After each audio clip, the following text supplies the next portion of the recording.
Prepare for an Iowa showdown. Trump and Bloomberg go at each other, and the Super Bowl halftime show does Déjà Vu. I'm Ben Shapiro. This is The Ben Shapiro Show.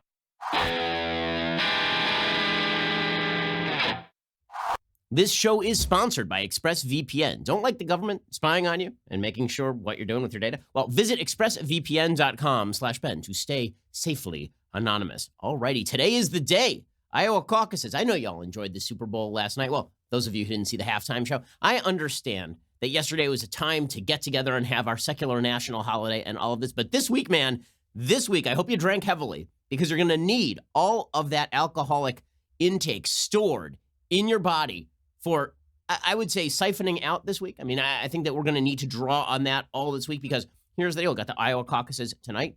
And then tomorrow we have the State of the Union address. And sometime during this week, this whole impeachment thing is going to end. We'll get to all of those topics in just 1 second. The big topic, of course, is what happens in Iowa. Because right now, the human being who seems to be most likely to win the Iowa caucuses by polling data is Bernard McSanders, the octogenarian socialist loonbag who believes that there are too many different types of deodorants. And if there weren't as many types of deodorant, then perhaps the homeless people wouldn't be homeless. That guy is probably going to win Iowa. He's also probably going to win New Hampshire. And right now, polling has him within 5 in South Carolina. So that means that there's a significant possibility that Bernard McSanders is your nominee. Now, Joe Biden is stacking this whole thing up for a long run. He says, don't worry, guys. This is going to take a while. That is him basically conceding Iowa ahead of time. Because if Joe Biden wins Iowa, this thing is also over very early. Because if Joe Biden wins Iowa and Bernie goes on to win New Hampshire, it is likely that Biden withstands Bernie's run in Nevada, withstands him in South Carolina. And all of this has basically come down to a Biden versus Bernie battle, with Bloomberg waiting somewhere in the wings, hoping that Biden completely collapses in Iowa and New Hampshire, and then he becomes sort of the moderate choice, which is why he was dumping hundreds of millions of dollars into advertising, including tens of millions of dollars into advertising on Super Bowl Sunday. Well, Bernie has been drawing enormous crowds in Iowa, which really matters in Iowa because it's a caucus state. So normally, you don't associate crowd size with victory. I remember Republicans made this mistake in 2012. Right before the 2012 election, Mitt Romney drew like 20,000 people to a rally in Pennsylvania. I remember covering it, and people were like, wow, that is amazing. That's huge. He's going to beat up. And then he just got walloped by Obama, right?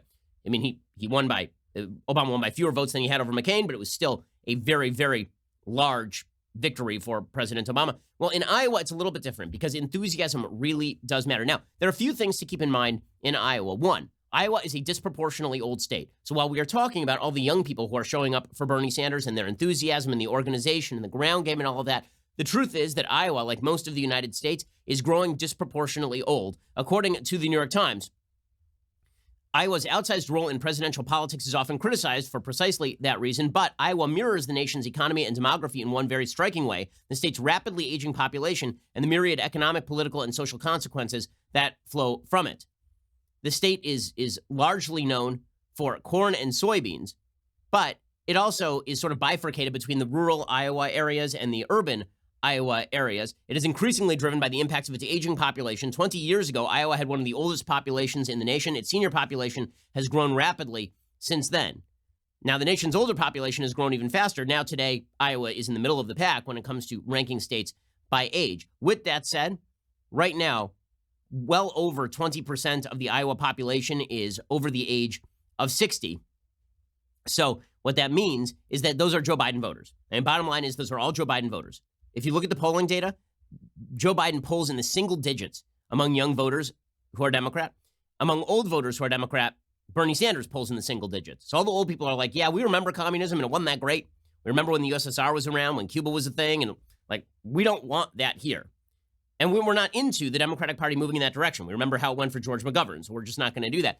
Younger Democrats who are very enthused about the idea of pie-in-the-sky dreams being made public and all of this, they're very into Bernie Sanders. So Bernie is drawing these massive crowds, but that may not actually be indicative of how the Iowa vote goes, depending on whether the old people show up. And traditionally, the old people show up. See, Bernie is betting that young people are going to show up in numbers that they haven't before. He's betting on bringing new audiences out. Typically, people who bet on new audiences, particularly young audiences showing up en masse, typically that doesn't happen. Now, Barack Obama in 2008 did get new audiences to show up to vote for him. But those audiences were disproportionately minority, meaning that black voters showed up in droves to vote for Barack Obama in 2008, which makes sense. He was the first major ticket national black nominee, right? I mean, the idea that they were going to be able to vote a black president into the White House I mean, black populations looking at a prospective black president and saying, okay, I'm showing up to vote for that guy. That's not shocking. It shouldn't be surprising for anybody. But the idea that young people are going to show up in droves to vote for the old guy, even if that holds true in the primaries, that may not hold true in the general election. See, there's this whole myth-making that's happening right now in American politics where Donald Trump activated a brand new base that had never shown up to vote before. And if you look statistically, that really isn't the case. Donald Trump performed almost exactly in line with Mitt Romney across the board. The difference is that no one showed up to vote for Hillary Clinton. The dirty little secret about 2016 is that it was all about nobody showing up to vote for Hillary Clinton, not about Donald Trump magically activating some heretofore unknown base who showed up to vote for him. Okay, there were a small number of voters who were that, but it wasn't this vast, overwhelming wave. Bernie Sanders counting on young people to show up in droves and then vote for him, it's a risky strategy for sure. Now, it could happen in Iowa because small sample size. Now, polling in Iowa is notoriously fickle. And this is why it does matter an awful lot that just before the Iowa caucuses, there is now the Des Moines Register and CNN scrapped their final Iowa poll. According to Axios, this is the gold standard poll published by the Des Moines Register for 76 years. And the gold standard is no longer available. So CNN, the Des Moines Register, and Seltzer and Company announced they would not be releasing the final installment of the CNN Des Moines Register Mediacom poll. A respondent raised an issue with the way their interview was conducted, which could have compromised the results of the poll, and they were unable to ascertain what happened during the respondent's interview, and they couldn't determine if this was a single, isolated incident. Per Politico, the survey has the power to fuel a candidate's 11th hour momentum or damage a contender who underperforms expectations. The release of the results was highly anticipated because this is so competitive, because you have four candidates who are basically polling within 6 or 7 points of each other: Biden, Sanders, Elizabeth Warren, and Pete Buttigieg. Apparently, one respondent told the Buttigieg campaign the former mayor's name was not one of the choices he was offered. The campaign then alerted CNN and other polling partners, and then CNN said a respondent raised an issue with the way the interview was conducted, and so they pulled the poll. Now, the Bernie supporters are basically saying, no, the reason you pulled the poll is because Bernie is winning. Right? And so you don't want to demonstrate that Bernie is winning. The Democratic Party doesn't want to show Bernie. That is conspiratorialism. There's very little evidence to that effect. But with that said, the Bernie people are, of course, the most adamant, and they are the loudest, and he is drawing the biggest crowds. It's interesting. Over the weekend, I actually sat down and watched. I wanted to see like a Bernie rally beginning to end. I know I'm really a masochist. So I sat down and I watched a Bernie rally beginning to end in Iowa. I want to tell you about that, and I want to talk about the appeal of Bernie Sanders, which I think Republicans are underestimating, in just 1 second. First, let's talk about the fact that you probably spend an awful lot of your day sitting in front of a screen. I know I do, right? I mean, I spend a lot of time in front of my computer or looking at my cell phone, and if you do that for long enough, your eyes are going to start to hurt, unless you're using Felix Gray blue light glasses. These are great. They're really great, especially because if you have trouble sleeping because you've been viewing screens too much, that blue light is keeping you awake and all of this. Felix Gray launched in 2016 with the singular focus to offer the most effective computer glasses on the market. They have succeeded because they filter out 90% of high-energy blue light, and they eliminate 99% of the harsh glare coming from screens. Again, I've been using Felix Gray glasses during my off hours. It makes sure that, number one, I look sophisticated like Rachel Maddow, but number two, it means that my eyes are not going to hurt all day when I'm looking at screens. Unlike other brands who use cheap blue light coatings that are ineffective and can chip or scratch, I've actually used those before and they're garbage. Felix Gray, contrarily, uses a proprietary blue light technology that is embedded directly in the lens. Available in prescription, non-prescription and readers, Felix Gray has you covered with optical glasses for work and sleep glasses in the evening that are clinically proven to increase melatonin secretion when worn leading up to bedtime, which is great. I mean, you need to wind down before bed, but you still want to use your phone. Well, now you can do that using the Felix Gray glasses. Why would you buy glasses from a company whose sole focus is not making glasses from some fashion company or something? Instead, go to felixgrayglasses.com/Ben. Get a pair of blue light glasses from the pros. Shipping and returns are totally free, so you really have nothing to lose. That's FELIXGRAY glasses.com/Ben. felixgrayglasses.com/Ben. And again, shipping and returns are totally free. It's going to make your life better. felixgrayglasses.com/Ben. Okay, so I actually watched a Bernie rally beginning then, and it really tells you what you need to know about the sort of Bernie Sanders campaign. And that is, everything Bernie Sanders does is about, quote unquote, building a movement. If you watch one of his rallies, from beginning to end, he feels like a 1960s style professor who's doing a teach-in. And it's deliberately created like this. I mean, this is what his rallies are created to do. This is how he speaks. He has this sort of, we're speaking up to the man. We're not just here to stop Donald Trump. We're here to build a movement. And then he's very vague about what exactly the movement constitutes, because it would be very odd if the Soviet national anthem started playing in the background or something to give you a clue. So he does this whole teach-in mentality. And that means, for example, about 10 days ago, he did a rally in Iowa, or not even, it was like 6 days ago. He did a rally in Iowa, in Ames, Iowa. And the rally opened with the band Portugal the Man playing for him, very popular band. I've played one of their songs on the show. They do catchy tunes. And one of their guys gets up at the end of this, and he says, when I was asked to play at this Bernie rally, well, I had one stipulation, that every one of our concerts, we ask indigenous people to come to the concert, and we ask them to stand up and explain why we are standing on stolen land. So he then ushers up 3 Native American women in Ames, Iowa, to explain why Iowa is actually stolen land. Right? This is the opener of the Bernie Sanders rally, is that we are standing on stolen land. So basically, the foundations of the United States are evil. Right? That is the opener at the Bernie Sanders rally. Then these Native American women, they get up, they talk about all of this, they leave, and Michael Moore gets up. And Michael Moore, who is indeed a radical, the man made a movie about how the Cuban healthcare system is a joy of joys and a wonder of wonders, which is why everybody in Cuba is trying to escape from Cuba on a 1957 Chevy with tires blown up around the sides, trying to float their way to Miami, which, by the way, is not an easy thing to do, right? 90 miles of shark-infested waters just to get away from that wonderful healthcare system that Michael Moore is so high on. So Michael Moore then gets up, and Michael Moore does this shtick about how America is founded in racism and sexism and bigotry and homophobia and inequality, and how Bernie Sanders is going to completely revolutionize the way politics is done. Right? He gets up and he does his shtick for like 20 minutes. And then after that, he ushers up Bernie Sanders. And now Bernie looks like that. Well, actually, I'm sorry. Then he ushers up AOC. Okay, AOC gets up. And she gets up and she starts talking about how America is a corrupt system. And AOC, again, is quite good on the stump. Right? She's charismatic, and she gets up and she does her shtick about how America is terrible and America is awful, and how she is for Bernie because Bernie is the most radical guy in the field. And then she ushers up Bernie, and Bernie is the elder statesman right now, because you've seen Portugal the Man, 3 Native American women explaining that Iowa is bad, followed by Michael Moore, who's a crazy person, followed by AOC, who's an even crazier person. When they usher up Bernie seems almost moderate by comparison with the rest of the rally, because Bernie's shtick is not the Bernie that you actually see during the debates. During the debates, you got Bernie yelling all the time about unfairness and about healthcare, and America is terrible. During his rallies, he speaks instead like some sort of UC Berkeley 1968 professor. Right? It's much more lower pitched. Right? It's much lower pitched. He gets up and he says, "We live in a country that has serious inequality, and you and I together are going to build a movement." It sounds much more reasonable. And it's designed like this, right? It's actually quite clever. And again, his whole shtick is, we're not just going to defeat Donald Trump, who is the worst person who ever lived, but also we're going to build a movement. And this is why he's got momentum right now, because Joe Biden's case is only defeating Trump. Bernie Sanders' case is, I'm going to build a movement. And that is a lot more inspiring, particularly to young people. Now, older people are going, we don't need a movement. We just need to stop Trump, right? We don't like Trump. Trump's bad. But Bernie is like, no, we're going to stop Trump and we're going to build a movement. Now, make no mistake, his first pitch is, we're going to stop Trump. And that's the only unifying pitch he has. Because the truth is that his movement is popular with his movement. It is not popular with the bulk of Americans. There's a new poll that came out that should scare the living daylights out of Democrats that showed what Americans think of capitalism versus socialism. There's a poll from NBC News, Wall Street Journal, released on Sunday. More than half of registered voters, 52%, have a positive view of capitalism. 18% have a negative perception of capitalism. I don't know what happened to the other 30%, whether they were hit in the head by a brick or something. But the fact that you live in the greatest economy in the history of the world, and you live in a capitalist system that has generated more wealth since 1800 than in the entire history of humanity combined, and that only 52% of you think that capitalism is good, demonstrates a real lack of education in the American system. But I will say, only 19% of voters have a positive view of socialism, whereas 53% have a negative perception of socialism. And Bernie Sanders openly declares that he is a socialist.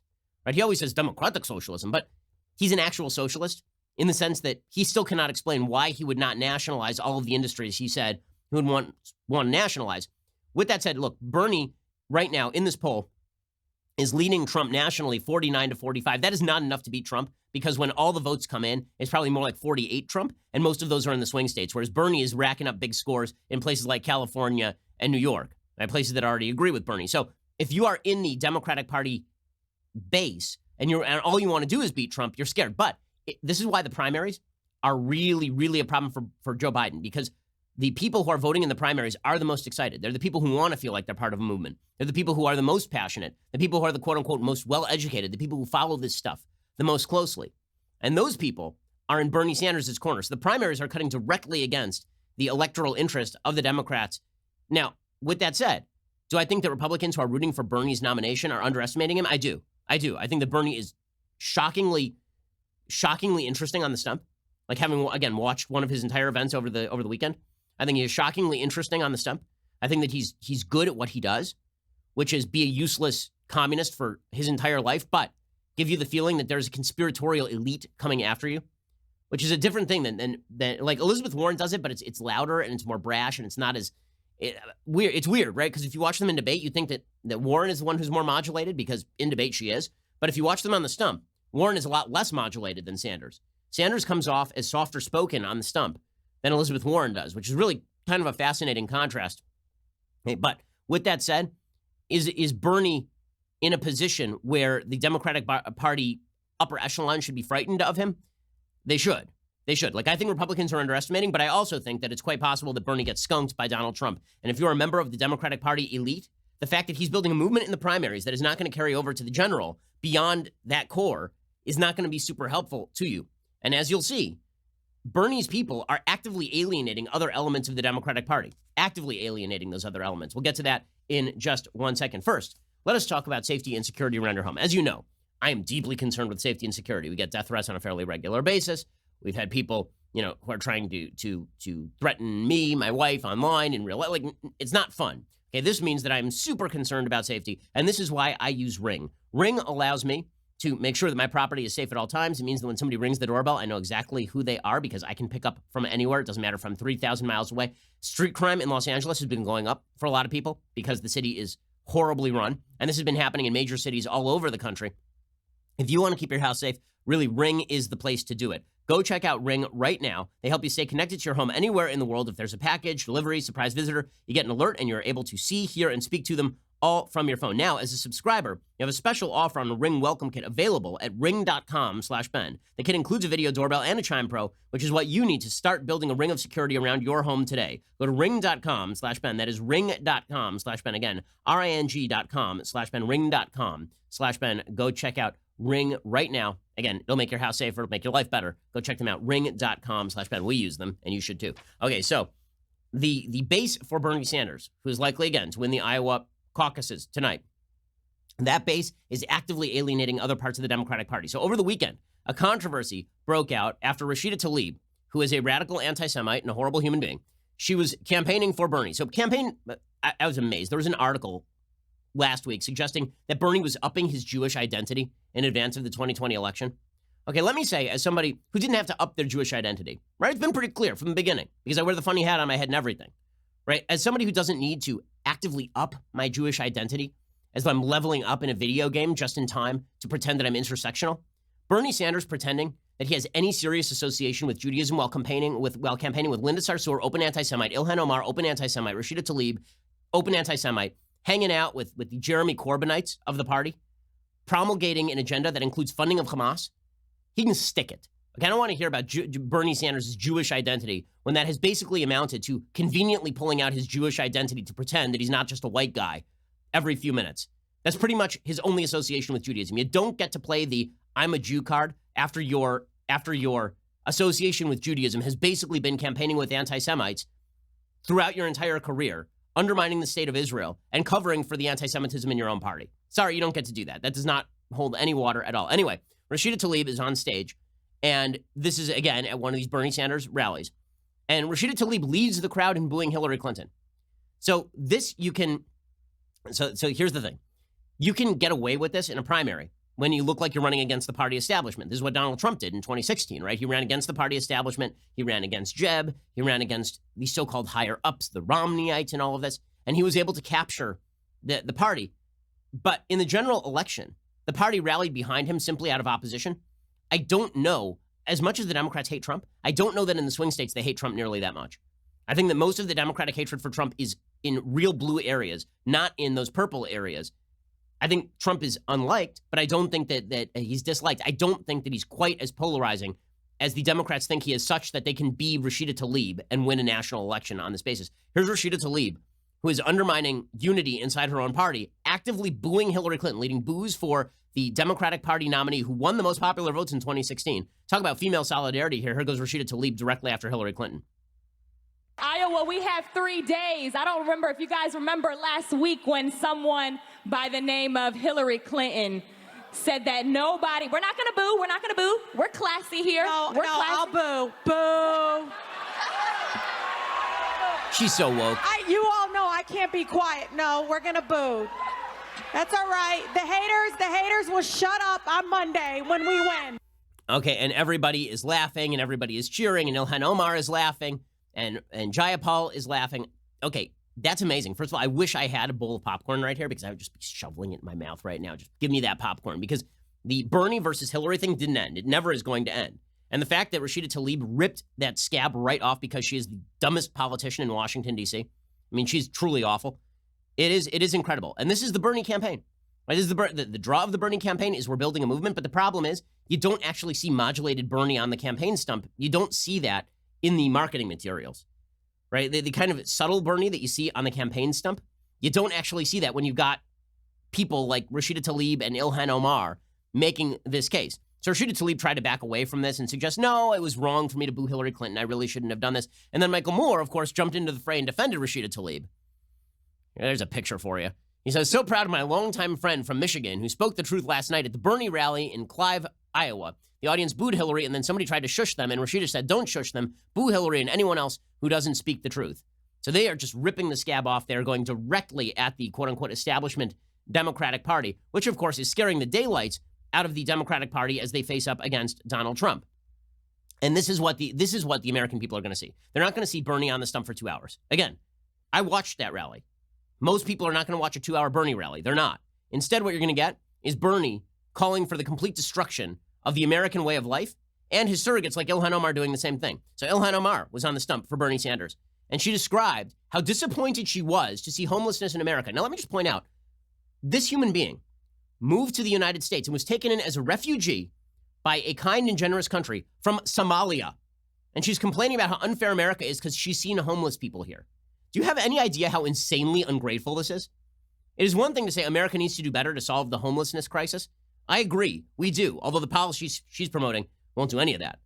But for her to say that she came here and she saw the homelessness in America and she was disappointed, I hate to break it to Ilhan Omar, but half of Somalia is basically homeless, if not more. I mean, it is a failed state. It is a failed state in which terrorist groups run rampant. But she was 12 and she was very disappointed that she saw a guy living in a tent in the middle of Fifth Avenue. I mean, really, just what a tough life she has led. The ingratitude of the people associated with Bernie and Bernie's ingratitude. You live in the greatest country in the history of the world, and all you can do is bitch about it. It really is sickening. Here's Ilhan Omar doing that. When I first came to the United States, I remember one of the first things that I saw was homeless people sleeping on the sides of Manhattan when we arrived in New York. And I remember turning to my father and saying, this doesn't look like the America you promised. And my father said, hush, child, we're going to get to our America. This is, hush, child, we're going to get to our America. Okay, so you're, like, what? You came from Somalia and your first move was, I can't believe I see a homeless person? Again, like, maybe your first move should be, what an amazing country. Now, we've got problems here, let's see if we can solve them. But if your first move is, what a terrible place, I see homeless people. You're from Somalia. My God. I mean, just, how about, like, a moment of gratitude? Before you get to all the problems with America, and there are many, before you get to that, how about like a moment of America's fantastic? Because guess what? America's pretty damned fantastic. It really is. This is the part of the Bernie Sanders campaign that is the seamy underbelly that the people who feel like they're joining a movement are missing, which is that most Americans actually like this country. Most Americans don't think that the country needs quote unquote fundamental change. That even Barack Obama subsumed his fundamental change rhetoric beneath the guise of a serious racial problem, right? He said, we need fundamental change, and then it was the idea that he in his personage was the fundamental change because he was half black and he was half white. He was going to unify us around race. He didn't do any of that, but that was the fundamental promise. When Bernie Sanders says fundamental change, you don't need to decode what he is saying. His fundamental change is, I want to completely overthrow the way the United States was created. I want to completely overthrow everything about the United States. I mean, the guy was literally drinking shirtless in the Soviet Union in 1988. I mean, that's actual tape of Bernie Sanders, right? This is who this man is.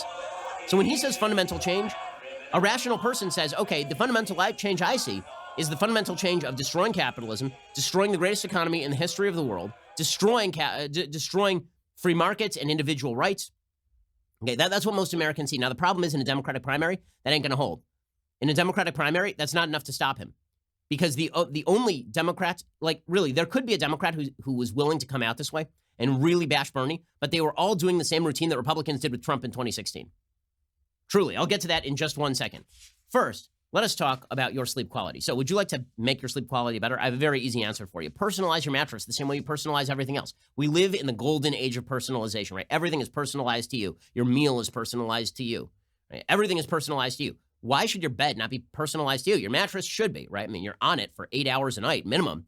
That means that you really should have a mattress that is made just for you. And this is what Helix Sleep does. Helix Sleep has a quiz that takes 2 minutes to complete and matches your body type and sleep preferences to the perfect mattress for you. It's fantastic. I've bought Helix Sleep mattresses for my family. You know, even I, with this brain going 24 hours a day, even I can finally bed down on a Helix Sleep mattress and get a great night's sleep. Whether you're a side sleeper or a hot sleeper, whether you like a plush or firm bed, with Helix, no more confusion, no more compromising. Just go to helixsleep.com/Ben. Take their 2-minute sleep quiz. They will match you to a customized mattress that will give you the best sleep of your life. They've got a 10-year warranty. You get to try it out for 100 nights risk-free. They'll even pick it up for you if you don't love it, but you will. Helix is offering up to $200 off all mattress orders for our listeners. Get up to $200 off at helixsleep.com/Ben. Again, that's helixsleep.com/Ben to get $200 off. helixsleep.com/Ben. Go check them out right now. Okay, so Joe Biden is trying to fight the battle against Bernie. Now, the best battle against Bernie is going to be America is great. Okay, that we have problems. Yes, we can solve those problems together, but America is great. Okay, that would be the case. The problem is the Democratic Party has been spending so much of its time centralizing around the intersectional ideal, they can't make this case anymore. So the intersectional ideal was, here's a bunch of minority groups who have been historically put upon by the majority of white people in this country, and America, therefore, is bad, right? We've created this intersectional coalition, and they are pushing back against what America historically was. Well, what that means is that America was historically bad. It means America current day is bad, and that means overthrow of the system.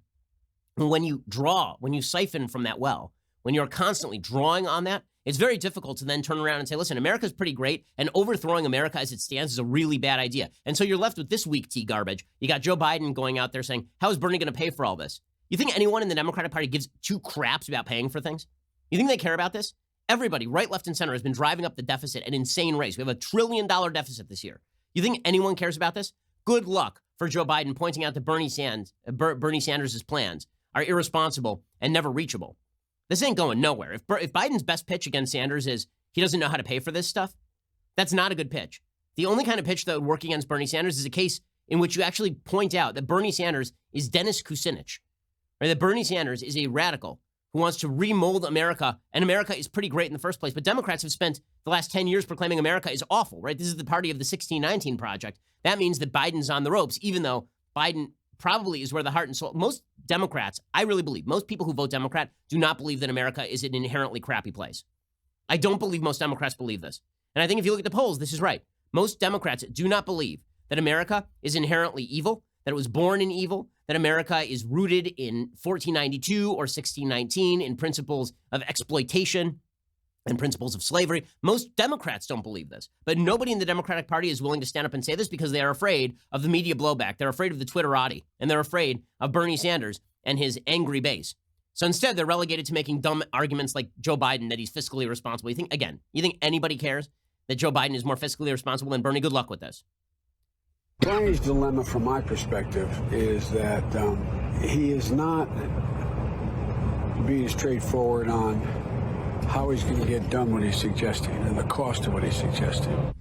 Okay, good luck. Good luck chiding Bernie Sanders supporters on this is all pie in the sky. Many of them will say, you're right, it's pie in the sky, but at least he's consistent. At least he's dreaming big.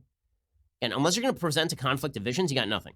Which is why the Trump-Biden race, the Trump-Sanders race is going to be very different from the Biden-Sanders race.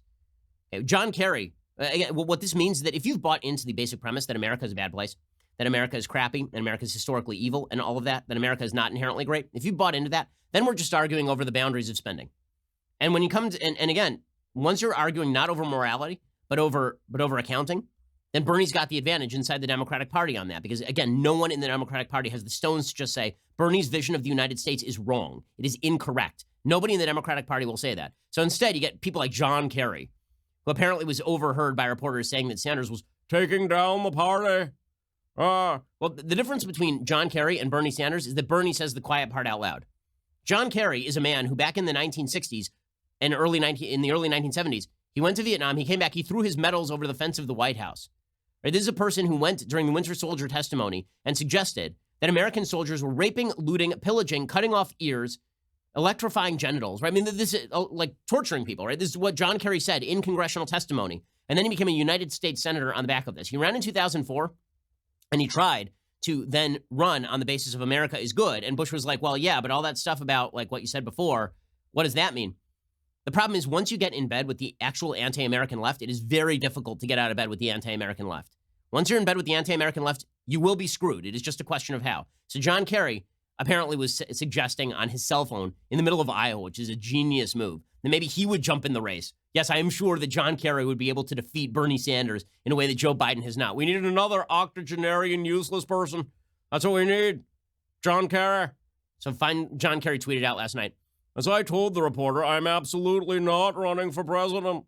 Any report otherwise is effing or categorically false. I've been proud to campaign with my good friend Joe Biden, who is going to win the nomination, beat Trump, and make an outstanding Then he deleted this because he used the F word. And that was him being authentic. So he backed off of that.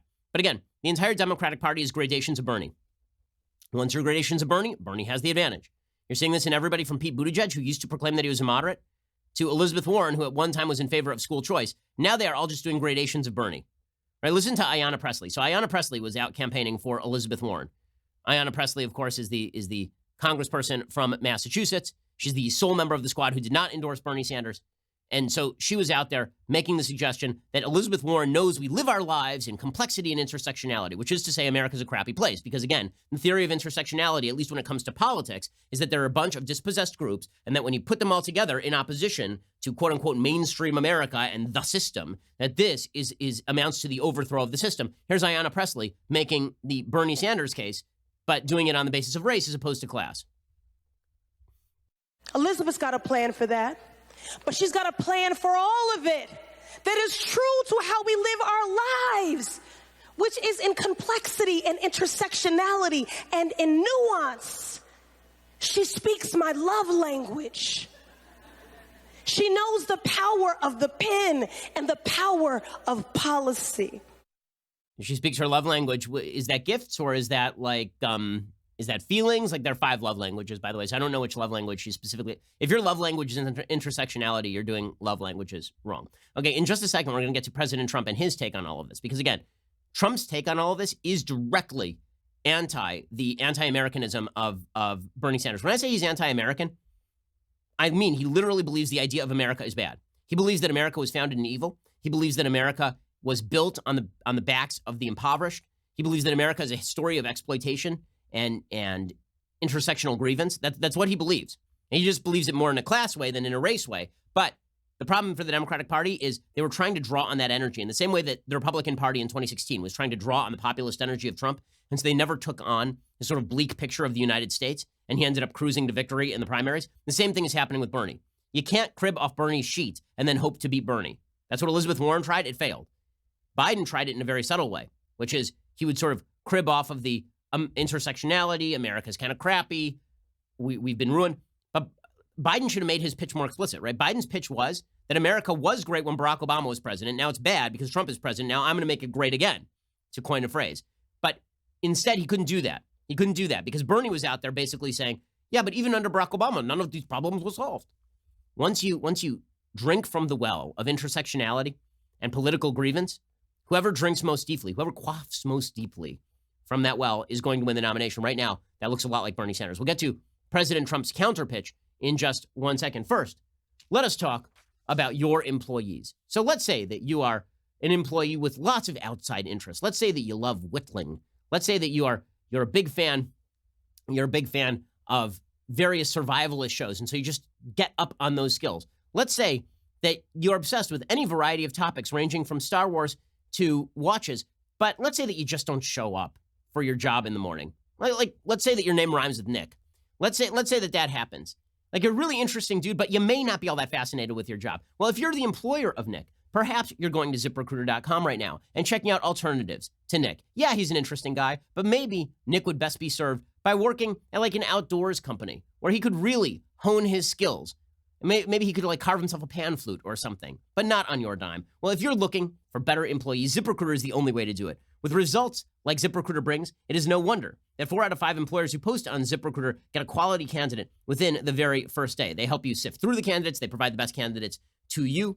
ZipRecruiter is indeed the smartest way to hire. Here's the problem. When you open up an application for a job, you're going to get a bunch of randos, and you don't really have time to go through the randos. You want somebody to sift through that for you and make sure the best people are applying for your job. That is exactly what ZipRecruiter does. Check them out right now, and you will see how great they are. Try ZipRecruiter for free at our web address, ZipRecruiter.com/dailywire. That is ZipRecruiter.com/DAILYWIRE, ZipRecruiter.com/dailywire. Go check them out right now, and don't get stuck with employees who would rather be out in the woods pitching a tent. Instead, get the employees best for your company, ZipRecruiter.com/dailywire. Okay, in just a second, we're going to get to President Trump responding to the Bernie Sanders surge and also to Bloomberg, because it turns out that Trump is deeply worried about Bloomberg. He thinks, apparently, Trump thinks, that this race is not coming down to Biden and Sanders. It's coming down to Bloomberg and Sanders, which is kind of fascinating. Also, we'll get to all of the controversy surrounding the Super Bowl, which is predictable and stupid every single year. We'll get to that in 1 second. First, reminder, we do have a Daily Wire backstage tomorrow covering the State of the Union address, which should be a lot of fun because I don't know that they're going to have completed impeachment proceedings at that point, right? So Trump may still be under quote-unquote threat of impeachment even as he does his State of the Union address. We'll be covering that tomorrow live over at dailywire.com. This is why you should subscribe, because you can ask us questions during the broadcast and all of it. Gang, if you haven't noticed, 2020, it's wild, man. The election race is just getting started. Today's Iowa. We know you need to know everything, from debate and primary updates to the latest nonsense from the Democratic candidates. The best way to stay informed is to become a Daily Wire member and get comprehensive news and opinion from us on demand. So we are giving you 20% off all memberships. That is 20% off all memberships when you use promo code DW2020. Members get our articles ad-free, access to all of our live broadcasts, our show library, the full 3 hours of the Ben Shapiro Show, select bonus content, access to the mailbag, and now my election insight op-eds. Yes, those are coming. Plus, our new all-access tier gets you into live online Q&A discussions with me, Clavin, Walsh, Knowles, plus our site's writers and special guests. Let us answer your questions, help you stay one step ahead of the cruel left. If you haven't already, go download the Daily Wire app so you can get push notifications for breaking news, special coverage. We spent an awful lot of money creating this app just for you, so take advantage. Again, check out promo code DW2020 for 20% off your membership. That's a pretty great deal. Join today, stay informed on all things 2020. Use promo code DW2020 when you subscribe. We are the largest, fastest growing conservative podcast and radio show in the nation.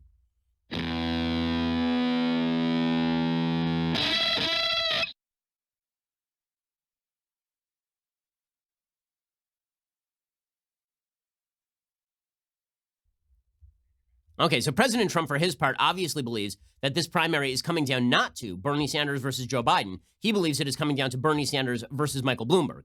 And he's pissed off at Michael Bloomberg.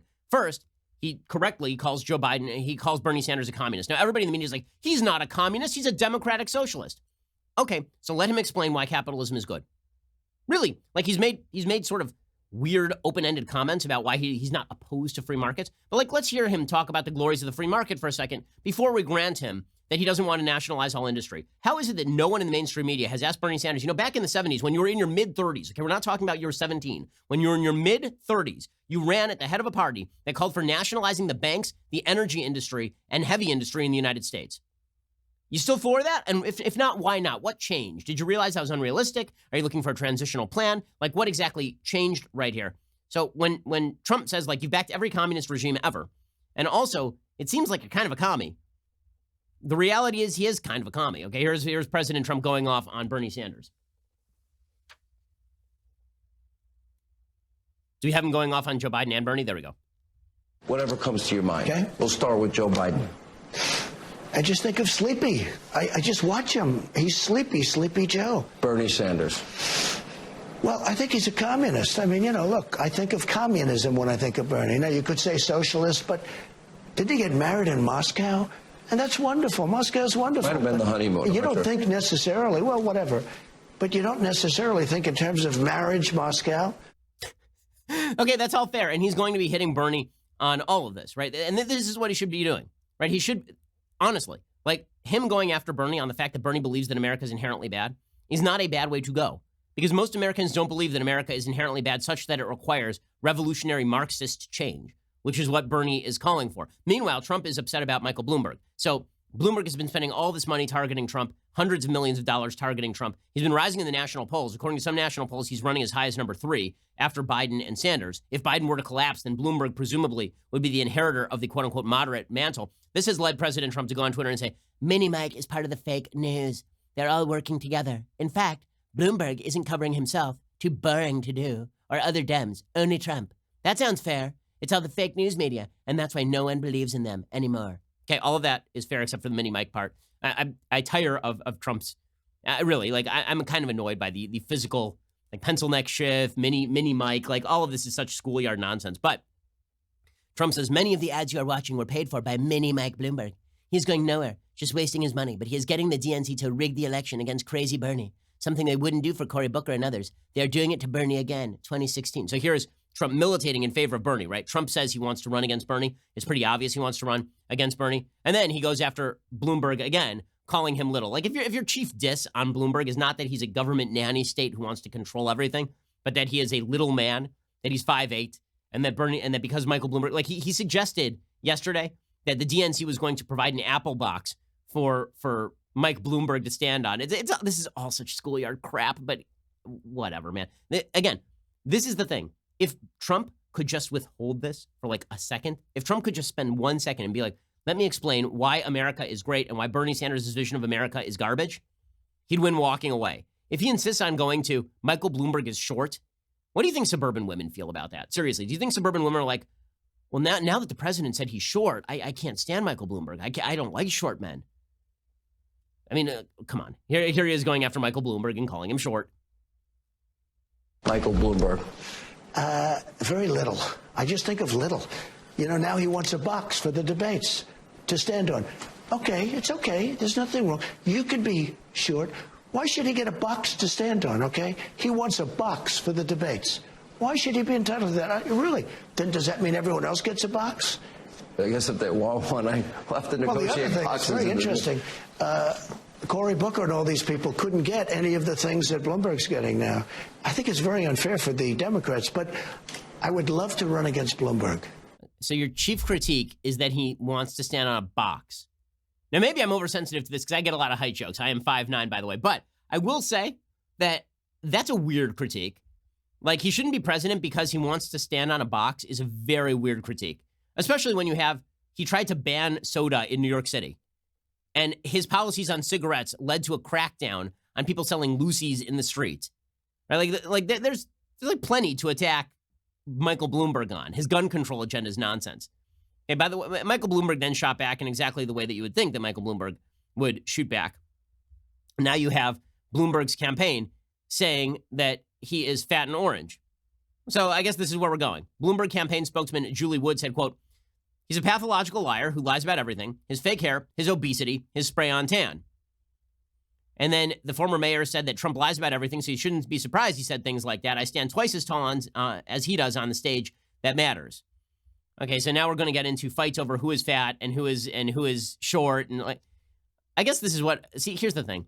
It's not as though we haven't had dummies run for president of the United States before and schoolyard taunting in the presidency. The difference is it didn't matter because the presidency didn't control so much of American life.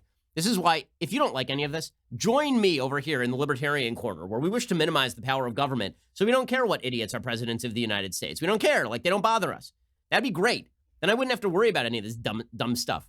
I'm the only commentator in America who wants to put himself out of work by making you not care about politics. Okay, but apparently, like, we're just going to do, it's idiocy all the way down. Here's a Bloomberg advisor mocking Trump. Mike Bloomberg would eat Donald Trump alive on a debate stage. Donald Trump is chattering. Who knew that Donald Trump was such a snowflake? What's it like to be in Donald Trump's head so much? And what I've said to people is when you get inside Donald Trump's head, all you're going to discover that you find there is a putter, a cheeseburger, a porn video, and somebody else's credit card. Oh. Okay, so this is how it's going to go. This is how it's going to be. And honestly, like, I'm not going to pretend that I think that it's like wildly out of character for the Bloomberg people to go after Trump. Trump goes after everybody else this way. You open the door to this sort of schoolyard crap, and this is what you're going to get. It's immature, it's stupid, it's nonsense, but this is what we are. Do I think that's effective for Trump? I don't. I know. I cut against the grain of most Republicans who are laughing and thinking this is a really wise and all this. Listen, it can be funny and also stupid. Funny and stupid. Very, very possible. Many movies are funny and stupid. This is funny. It is also stupid. It is not smart politics. And well, for their money, both Trump and Bloomberg ran ads during the Super Bowl. So President Trump ran an ad that was kind of fascinating in its take. He ran an ad on Alice Johnson. So Alice Johnson was a sentenced to serve life in prison for a nonviolent drug offense. Well, okay, to be fair, she was sentenced to serve life in prison for allegedly running a drug smuggling ring or being deeply involved in a drug smuggling ring that was involved in bringing literally, I believe it was hundreds of kilograms of cocaine into the United States, if I'm not messing this up. So it wasn't like she was just sitting on the street corner and smoking a joint and then she ended up in prison for life. Like, that is not accurate. But with that said, it's interesting that Trump is running his Super Bowl ad on the basis of criminal justice reform as opposed to just a rote patriotic ad. That's obviously him attempting to make inroads with women, inroads with minorities. It's an interesting take. I mean, I'm not sure I love it. I mean, I don't love criminal justice reform as a general rule. I think that criminal justice reform has been wildly overstated in its necessity, as well as in the idea that there are tons and tons of innocent people who are sitting in prison, or tons and tons of people who are sitting past their due sentences, sitting in prison. But this was the ad that Trump ran. It's a good ad for what it's worth. Here is the ad.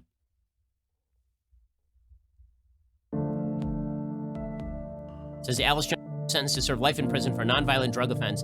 Thanks to President Trump, people like Alice are getting a second chance. I'm free to start over.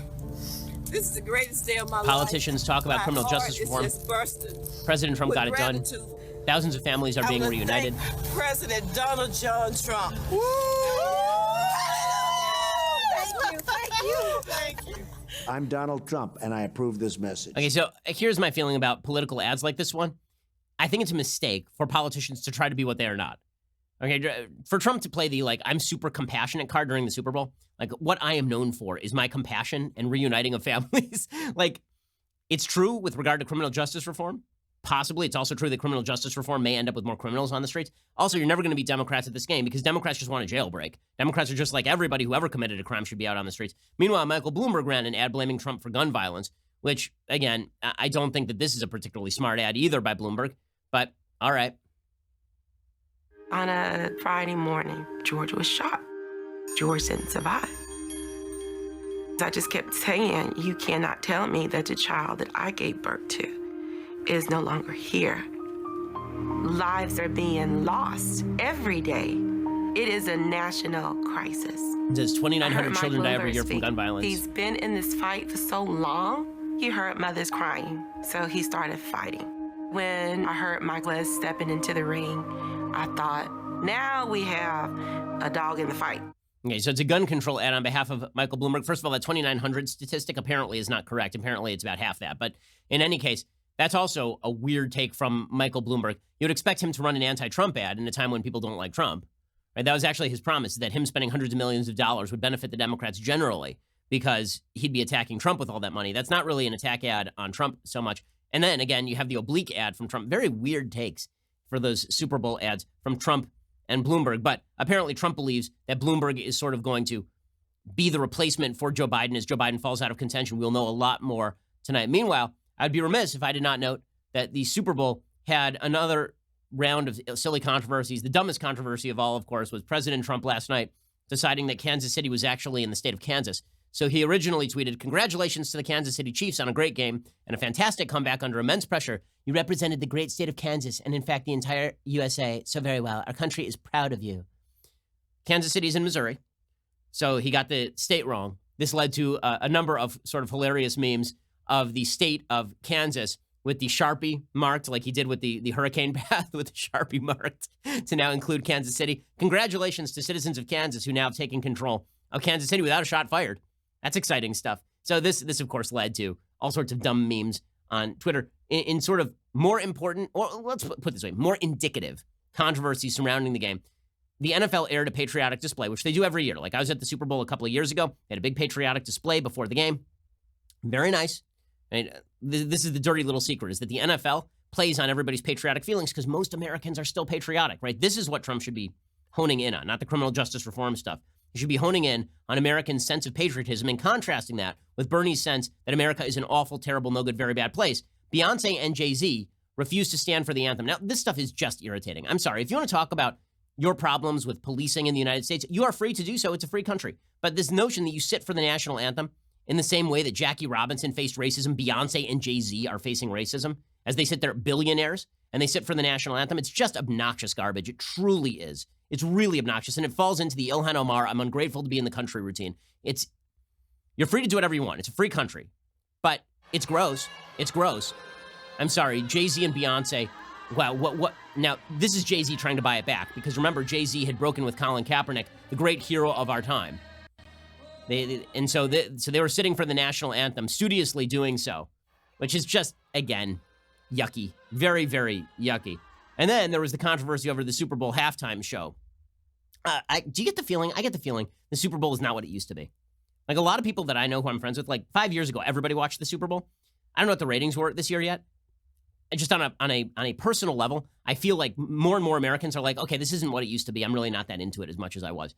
Okay, so the Super Bowl halftime show happens, and every other year we have this idiocy from the Super Bowl producers where they decide to put on some sort of over-sexualized act. This goes all the way back to Justin Timberlake stripping down Janis Jackson wearing a pasty. I think it was 2004 when that happened, so now we're 15 years later. And so last night they held a striptease on the stage, and this was championed as feminisming, much feminisming. Because when I think feminism, what I think is not my wife being a doctor and a mother. What I think is scantily clad women shaking their asses for the pleasure of men. That's really what I think. I think feminisming is all about this, right? It's all about the shaking of the ass. That's clearly, and everyone's like, they are so empowered. It's true. Nothing says empowerment quite like stripping for the pleasure of the hundreds of millions of watching men. And I know, look, they're in great shape. Congratulations. That, like, really good for you that plastic surgery and exercise and restrictive diets are able to do a body good. Like, good for you. Really, that's a lot of hard work. But can we stop pretending that this had nothing to do with sex or sex appeal? Like, there's a reason that Lizzo wasn't on the stage shaking her ass that way.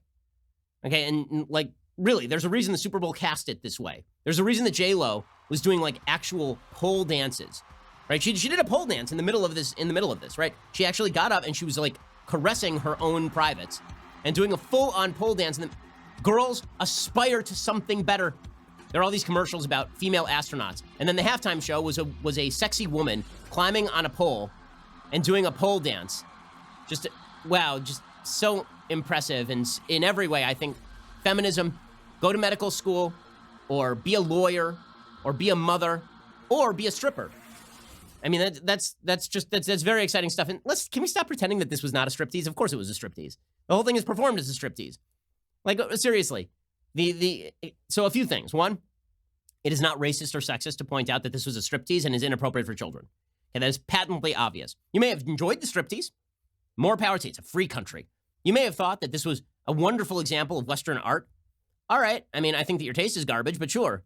But if you are going to make the claim that this was somehow appropriate for children, or that people who are offended by, like, I have a 5-year-old in the room and there's J-Lo pleasuring herself in front of hundreds of millions of people, like that is like, I'm out of the box for suggesting that this might not be appropriate for a child or a young teenage audience.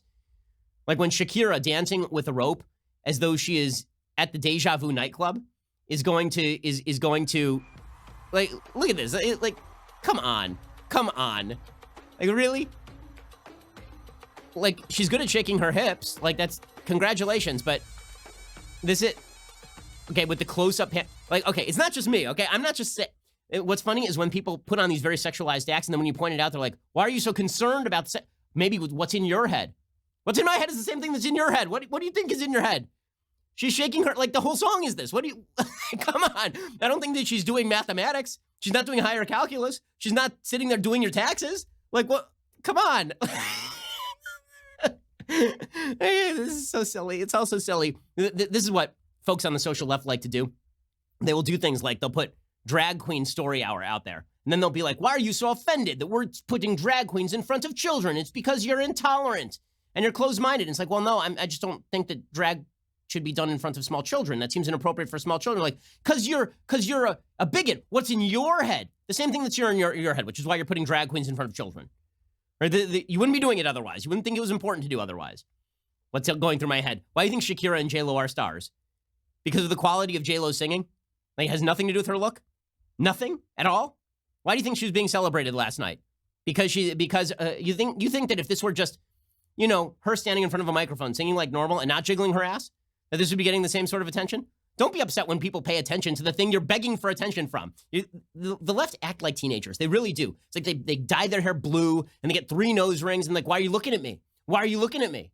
Because you're deliberately attempting to get attention. And then when I give you the attention, then you're like, how dare you give me this attention? What's going through your mind? What you wanted to go through my mind is going through my mind. And then me saying that that's inappropriate. That's that. The only good thing that came out of this silliness, of course, was one great meme, which is Shapiro decided to do the thing that I guess this is common in, I'm not sure, what is Shakira's ethnic background? I'm not sure what it is, or her cultural background. She's Colombian. Okay, so I didn't know if this is a thing in Colombian culture. It's a thing in like Sephardi Jewish culture, right? Like you'll be at a bar mitzvah or something, people go, la, la, la, la, right? That's a thing that people do at like a bar mitzvah. It's a celebratory noise. So Shakira actually did that on national TV, but it was weirdly sexualized. And so the only good thing to come out of the Super Bowl was this meme of Shakira doing this thing, accompanied by a goat doing this thing. And one of the better memes I have seen recently.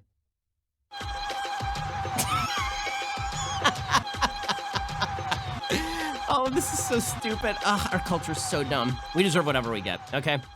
Come take us, coronavirus. Come take us. Okay, time for a thing I like, and then we'll do a quick thing that I hate. So, things that I like today. There's a movie that I thought was actually quite good, very underrated. Casey Affleck is the more talented of the Affleck brothers. He also has more personal issues than the other Affleck brother, but Casey is actually a really talented guy. Like, his acting is excellent. He's a good director. He made a movie called Light of My Life, which is sort of a post-apocalyptic film about a father and a daughter who are braving the wilds of a country where there's been some plague that's basically wiped out all the women, and he has a daughter, and so he's attempting to pass her off as a boy. And the movie's really about fathers and daughters. I thought it was great. I really did. It's called Light of My Life. It's very, again, like all post-apocalyptic films, it's an incredibly pro-life film, but of course Casey Affleck would never acknowledge that it's an incredibly pro-life film, because the moment you acknowledge that human beings must survive as a species, or that it is good for them to do so, you inherently imply that life means something. Once you imply that life means something, then unborn life also means a thing. Like, there's a whole scene where he explains to his daughter how much it meant to him when there was an ultrasound done of her. And it never occurs to people who write these scripts that when they're talking about ultrasounds and how much it means in ultrasound, it never occurs to them at all that, like, these same people will say then, if you feel like killing that baby, you can. It's amazing. But here's a little bit of the trailer for Light of My Life, which, again, I thought was highly underrated. I didn't see a lot of attention. It didn't earn very much money at the box office, but it actually is quite a good movie. Bedrooms with beds. I know. Can we stay? I don't think it's a safe place to be. Who is it? They're looking for me because I'm a girl. So the movie is good.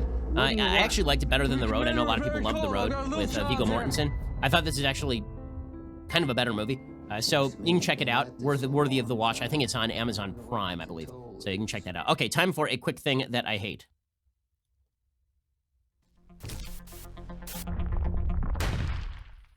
People for the ethical treatment of animals are in the business of making people want to eat meat just to spite them. Like, all they do is make terrible ads and say stupid things that annoy me. So I am somebody who is, honestly, I am drawn toward vegetarianism. I am. Like, I know that's an unpopular stance. When I say drawn toward it, I don't mean that I'm going to stop eating meat, like right now, because meat is delicious. Like, if God didn't want us to eat animals, he shouldn't have made them out of meat. But with that said, I'm drawn ideologically to the idea of vegetarianism. There's still, I every time I say this, I get all sorts of emails from vegans and vegetarians saying there are no health drawbacks. For children, there are health drawbacks.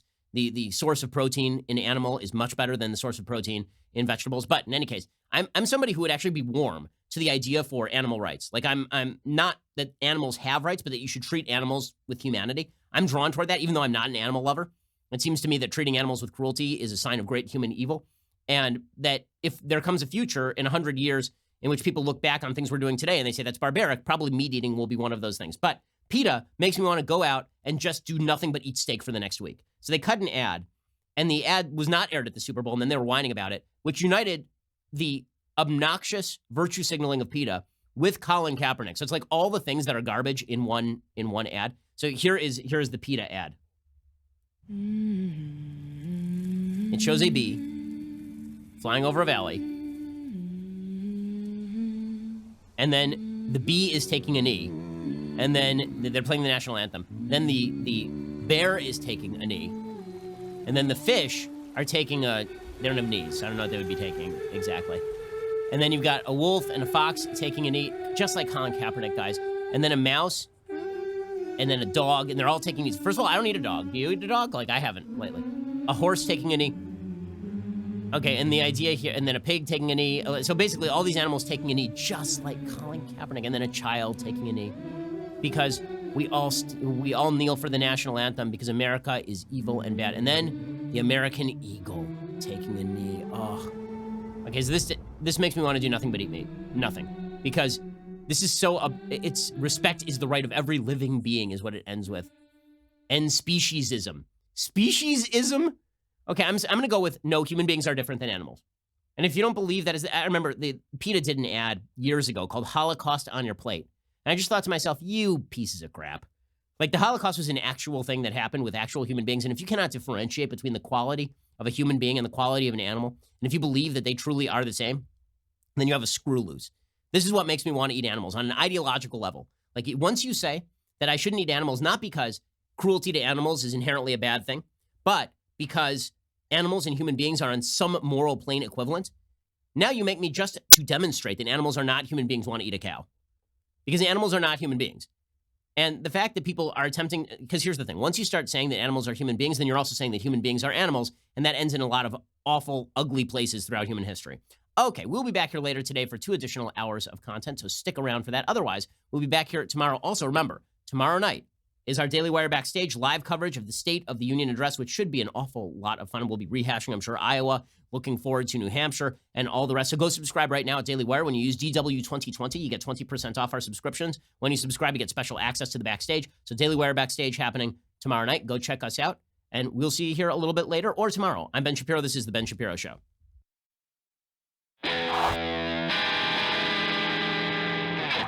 The Ben Shapiro Show is produced by Colton Haas, directed by Mike Joyner, executive producer Jeremy Boring, senior producer Jonathan Hay, supervising producer Mathis Glover and Robert Sterling, assistant director Pavel Wydowski, technical producer Austin Stevens, playback and media operated by Nick Sheehan, associate producer Katie Swinnerton, edited by Adam Sayevitz. Audio is mixed by Mike Coromina. Hair and makeup is by Nika Geneva. The Ben Shapiro Show is a Daily Wire production. Copyright Daily Wire 2020. If you want to cut through the madness of our politics and culture and know what's really going on, head on over to The Michael Knowles Show, where we can all bask in the simple joys of being right. See you there.